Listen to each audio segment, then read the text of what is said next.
Good afternoon or evening, wherever it is you are, ladies and gentlemen. This is Miss Pashour.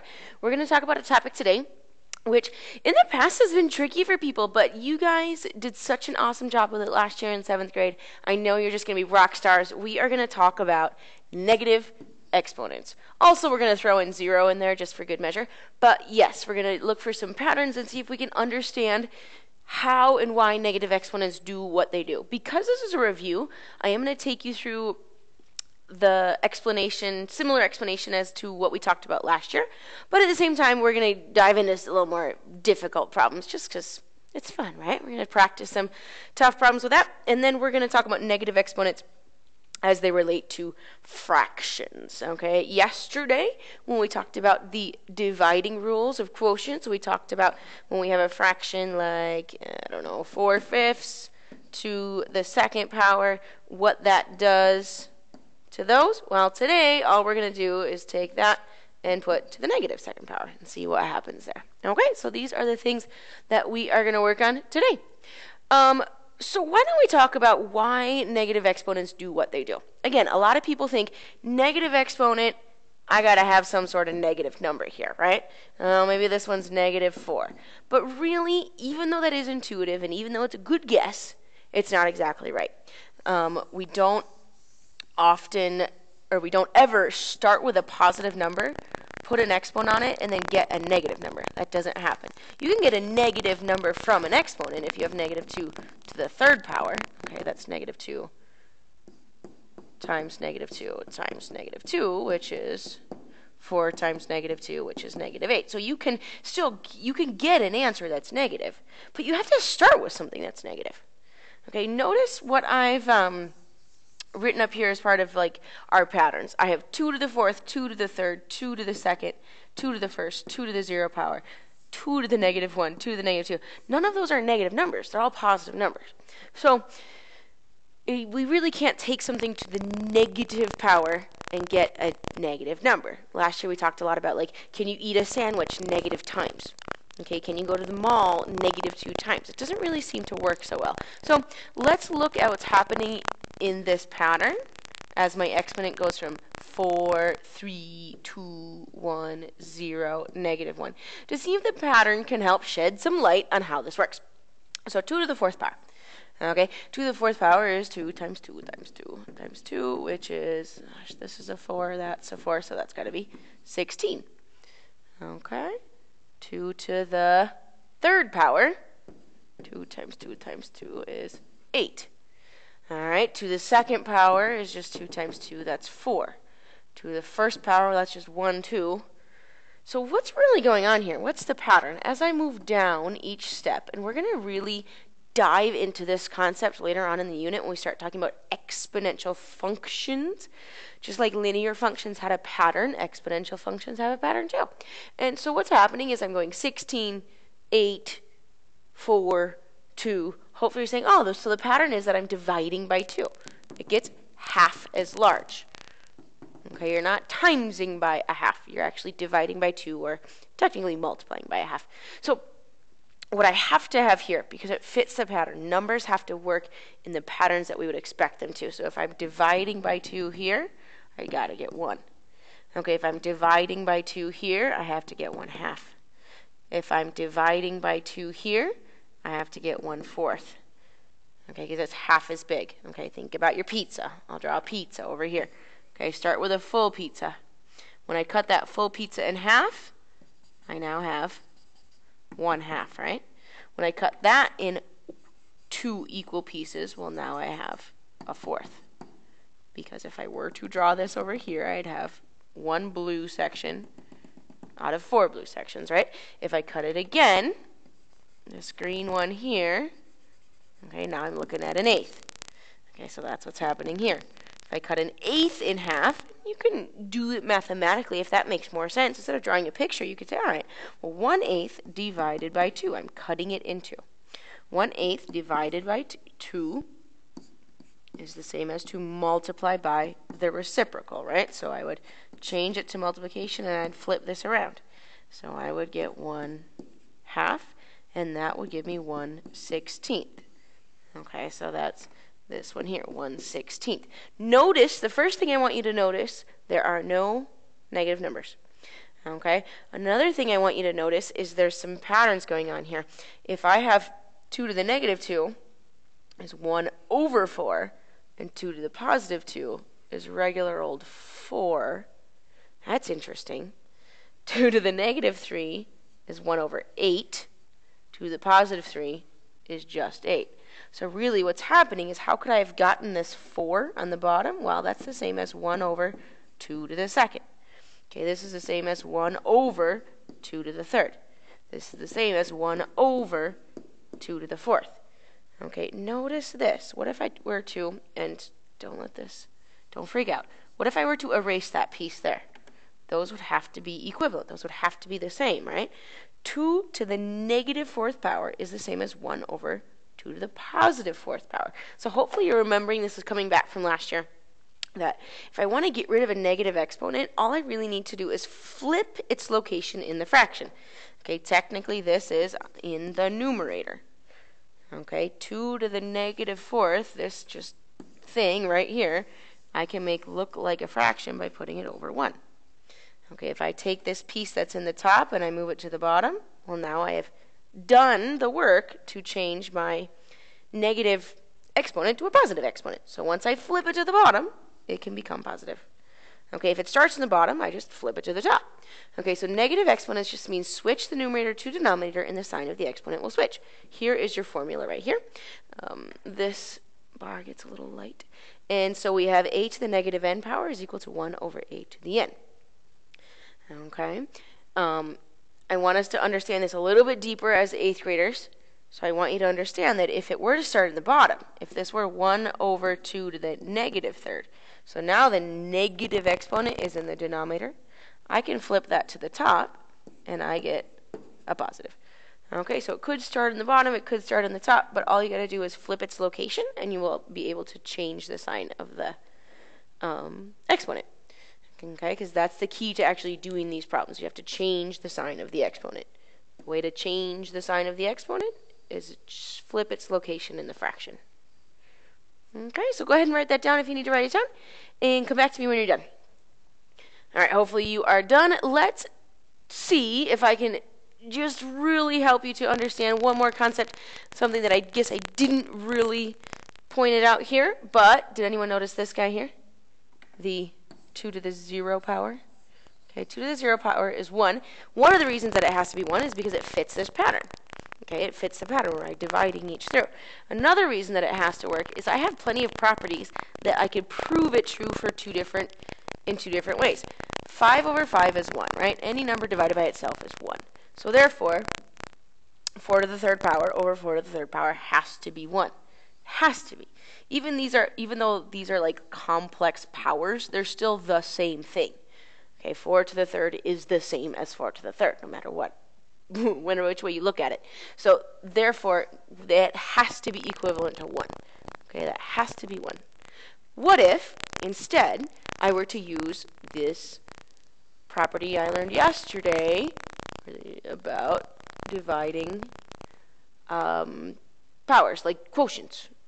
The quotients and the subtracting and all that kind of business we learned yesterday. For example, 2 to the 5th over 2 to the 3rd is equal to 2 to the 5th, 5 minus 3.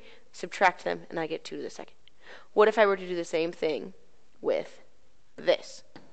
Okay, 4 to the 3rd over 4 to the 3rd. These bases, the 4s, are exactly the same, which means I can subtract. When I subtract 3 minus 3, I get 0.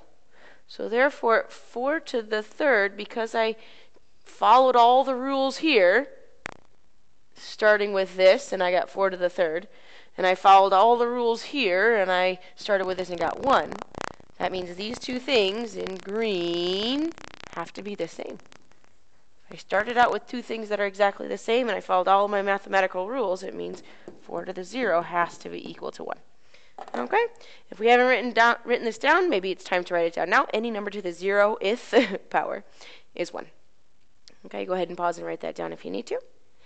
And I am ready to start some problems. So come back when you're ready to start some problems. All right, let's practice. A lot of these are pretty basic, pretty simple. It would be totally fine. I'm going to work them out here, but if you would actually rather pause, do them yourself, and then kind of fast forward to the answers, feel free, because then you can try it on your own. It's a lot more, I don't know, it's a lot more easy to pay attention. It's a lot more easy to be focused if you're doing it on your own instead of just listening. I'm going to work them through here, but yeah, feel free to pause and try them on your own if you want. So the first one is 4 to the negative 3 power. Remember, that is technically in the numerator right now. All I have to do is move it to a new fraction. So I'm writing a new fraction, whereas I'm putting this in the denominator. Once I put 4 to the negative 3, once I move it to the denominator, that negative exponent, this negative 3, becomes a positive 3, and I'm happy. I can't just leave a blank space in there. Okay, a fraction has to have both a numerator and a denominator. So if I have a blank space, I'm going to fill it in with a 1 as a place value. Okay, I can leave it there. It just says simplify, so I don't have to work things out. I can leave it as my final answer, 1 over 4 to the third power. Okay, 7 to the 0, that's just kind of a thing we memorize, is 1. What about negatives? What about some negative numbers with some negative exponents? Please, again, don't freak out. You guys can totally do this, I promise. All right, technically this is in the numerator. I'm going to move it to the denominator. Okay, when I do so, the negative 5 is still the base. Okay, the negative 5 is not changing. I'm totally fine with a negative number that has an exponent. What I don't like are the negative exponents themselves. This is the part that I don't like. Sad face. Make it go away. So this, when I move it to the bottom, becomes a positive 4. Okay, I can't leave a blank space in here, so I'm going to put a 1. Okay, it just says simplify, so I'm basically done. I can clean that up. Yes, you need the parentheses, and I will show you why in a second. The last problem does not have parentheses, and that does make a difference. Instead of being negative 5 to the negative 4 power, this exponent of negative 4 here only attaches to what comes right in front of it. What comes right in front of it? The 5. So this problem is really negative 5 to the negative 4th power. You could almost put parentheses here if you wanted to really understand what's happening. Okay, so really all that's happening is I'm going to carry along this negative sign. Okay, this negative sign is just going to get carried along and put there. And then I want to get rid of the negative exponent that is only on the number 5. If I wanted it to be on the whole negative 5, I would have put it in parentheses like I did in number 3. So now I have 5 to the 4th power. I can't leave a blank space, so I put 1. Okay, so my final answer, maybe I'll make that stand out. My final answer is negative 1 over 5 to the 4th power. Okay, I can explain that in class tomorrow if you're feeling stuck about it. Number 5 is a little bit different. It's just evaluating, but same idea. Now we're using PEMDAS. So let's see. A to the 0. I know I'm supposed to put something in for A, but does it matter what I put in for A? I can make life easier if I just say, oh, A to the 0, that's got to be 1, no matter what. So negative 2 times 1 times B. What's B? B is negative 3 to the negative 4 power. Okay, how am I going to continue to simplify that? Well, I can multiply these two here. But actually, PEMDAS says exponents first. So maybe I'll deal with my exponents first. I'm going to deal with this piece first. That would be better. Okay, the only thing that has a negative exponent, notice guys, there are 3 numbers here. But only one of them has a negative exponent. So there's only one of them that's getting my sad face, that needs to get moved, that needs to have something done with it. The rest of them are fine. Don't touch the negative 2 here. Don't touch the 1 here. Leave it alone. Totally fine. So negative 2, leave where it is in the top. Technically, all of this is in the top of the fraction right now. Okay, leave the 1 right where it is. It's not doing anything wrong. But this piece here is what needs to go down. Okay, so now I have negative 3 to the 4th power. Since it just says simplify, I don't know if I need to write this out as far as my multiplyings here, but, you know, we'll leave it alone because it says simplify. Okay, from there, I'm just going to leave it right like it is. We can go over that one tomorrow in class if you have more questions on it. Go back and watch any of these again if you need to watch them again. If you're tuning back just to get the answers, here they are. Oh, the one there, and this one here. Okay, let's keep going. Oopsie, I got too excited. Oh no, we did those. Next, again, I want to talk to you guys about the idea of this is two separate, they're not really terms, but pieces of the power. Okay, pieces of this expression. There's a 7 and there's a w to the negative 4th power. The exponent on the 7, it's not there. No one wrote it in. The reason for that is it's just a 1. We just assume it's a 1. Okay, so this 7, okay, maybe I can make some boxes. The green means good. It has a positive exponent. Red is the stuff that needs to be moved. Okay, move it. It's got a negative exponent. Okay, this piece has a negative exponent. This piece has a positive exponent. There's nothing wrong with the 7. It's got a negative 1 there. Or I'm sorry, a positive 1. Just an exponent of 1. So leave it in the numerator. Technically, both of these are in the numerator right now. So 7 over, but that red piece has got to get moved. So there's my final answer. Why don't you guys try number 3? You guys give it a try. All right, T, if you're back, hopefully you have this, negative 5k to the positive 2. There's nothing wrong with this negative 5. Leave him alone. Actually, let's use my color coding. He's green. This one, not so green. All it needs to do is come to the top. Leave the negative 5 where it is, and you're going to get k to the 2nd power. You don't really need this bar because you don't have anything in the denominator anymore, and you're done. Okay, let's keep going. I have some more examples here.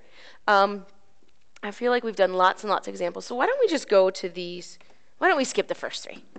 I feel like we're good on those. And I actually want you guys to try these here. What these do is it's negative exponents, but it's using the properties that you already know. They work exactly the same. Okay, this has got the same base as this one, so you can add the exponents. You just got to remember how to add negative numbers. Okay, this here is a power on top of another power. So just multiply. I shouldn't tell you how to do everything. Why don't you give them a try? Push pause, and I will reveal the answers when you're back. All right, hopefully you are back because you tried some of these problems. I have the answers, but I also have kind of the process of doing them. So make sure you understand if you got something wrong, that's kind of step by step how you'd go through number 4. Number 4, hopefully you got the number 1. Number 5, hopefully you got 1 over 4 to the 4th power, or if you multiplied it out, 1 over 256. You know, I would take both of those just because the directions aren't really that explicit exactly. It just says remove negative exponents. So either of those, happy face. Okay? If you're not sure how they got it, just follow the directions. And then number 6, hopefully you have 1 over 5 to the 3rd power, or 1 over 125. Okay, again, either of those are just fine. Okay, remember that you're subtracting your exponents. Remember, negative 1 minus 2. Got to go in that order, guys. The top one minus the bottom one. Negative 1 minus 2 is negative 3. Okay? Again, let's keep going. These are some little bit crazy examples. If you really want to give these a shot, please go to it. Let's see. How far are we? We have really just one more slide. So give them a shot, guys. Give them a shot. This is definitely stuff you can do. The first one, not so bad. The first one is just a negative exponent here. Move it to the top. 8 to the 2nd power over 1. There's nothing on the bottom. That one is 64. Okay, mega cool points if you guys can figure out 2 and 3. They're not so bad. Give them a try. If you're really feeling overwhelmed, just pick 1 for now. Okay, and I will reveal the answers when you're back. All right, ladies and gentlemen, I'm proud of you for giving it a try. I'm sure you did the absolute best you could. The first one, give yourself a huge fist pump if you got 8 x to the 3rd power over y to the 15th. Okay, all of the process of how to do that is here. Okay, this 3 gets applied to the 2, to the x, and to the y. Okay, that happened in this step here. The next step is simply just, and I'm multiplying things through that need to go through. 8 comes from 2 to the 3rd power, and all you need to do is put this number with a negative exponent on the bottom. All right, awesome. Good for you. The next one, again, you can totally do this. You can do it. Here is how this problem works. What's happening here? Oopsie. What's happening here? Go away. All right, there. What's happening here is we have this whole term that's got a negative exponent. So what they did first is they said, hey, let's pop that to the bottom.